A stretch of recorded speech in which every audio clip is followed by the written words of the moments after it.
शरीन को जब तक बदनाम ना कर दें, फ़ाहम चैन से नहीं बैठेगा। जब शरीन और फ़ाहम रेस्टोरेंट में बैठे हुए रहते, वहाँ पे फ़ाहम की एक्स गर्लफ्रेंड आती है और आके बोलती है कि ऐसा कैसे कर लेते हो? कैसे तुम अपने इतने लड़कियों को अपने हवस का शिकार बना लेते हो? अपने साथ कैसा एंगेज कर लेते हो? तो बस यहाँ पे जवाब देता है कि बस वो मेरा एक टैलेंट है, वो किसी को नज़र नहीं आता। वो जब वापस घर आती है शरीन और उस बारे में सोचती है और बहुत गहराई से सोचती है। मुझे ये समझ में नहीं आता कि जब इतना सब मालूम होते हुए भी वो फैमिली को क्यों नहीं बोल रही है शरीन के फ़ाहम के बारे में, क्योंकि ये फ़ाहम को पसंद करी थी इसलिए नहीं बोल रही, या फिर क्या मामला है वो कुछ समझ में नहीं आया। और दूसरी तरफ यहाँ पर अनस रोकता है हंसा को कि कंप्लेंट नहीं करने के लिए, और वो साइबर क्राइम में जाके कंप्लेंट करके आती है और घर आके बोलती है कि मैंने कंप्लेंट कर दिया साइबर क्राइम में। तो यहाँ घर वाले बहुत बवाल मचाते हैं और उसे बहुत रोकने की कोशिश करते हैं। यहाँ पर अंसा अनस को कहती है कि तुम मुझे रोकते हो, तुम मेरा साथ नहीं देते हो, कोई साथ नहीं भी दिए, मैं ज़रूर काम ये करूँगी और किसी के लिए नहीं तो नहीं, मैं अल्लाह की अदालत में उसके लिए ये बदवा देती हूँ कि उसके साथ ऐसा हो जाए वैसा हो जाए। तब यहाँ पे कोई कुछ नहीं बोलते, बस यहाँ पर सब आंखें फाड़ के देखते रहते हैं अंसा को कि वो ऐसा कैसा कर सकती है। और उसी के जवाब में अनस भी अंसा के साथ चले जाता है। यहीं पर दादाजी की भी तबीयत फ़ौरन से ख़राब हो जाती है।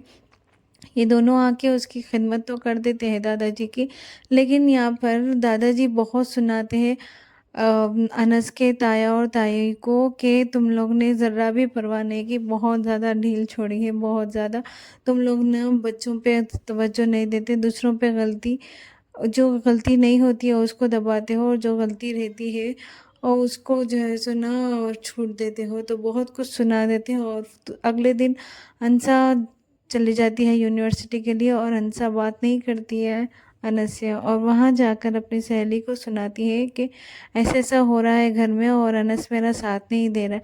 और अनस भी कुछ नहीं बोलता है और वो अपनी सहेली को समझाती है कि फिर इस तरह से हो रहा है। और वहाँ पर तो अगले दिन जब शेरीन से मिलने के लिए यहाँ पर आ जाता है फ़हाम और उससे कहता है कि मैं तुम्हें लेके जाऊँगा बाहर डिनर और लंच के लिए, हम बाहर ट्रिप करेंगे, शॉपिंग करेंगे। और ये बात आकर शयान अपने घर वालों को सुना देता है और शयान के लिए बहुत ज़्यादा शॉकिंग हो जाता है ये सब, और घर वाले भी परेशान हो जाते हैं ये क्यों जा रही है बार बार फ़हाम से मिलने।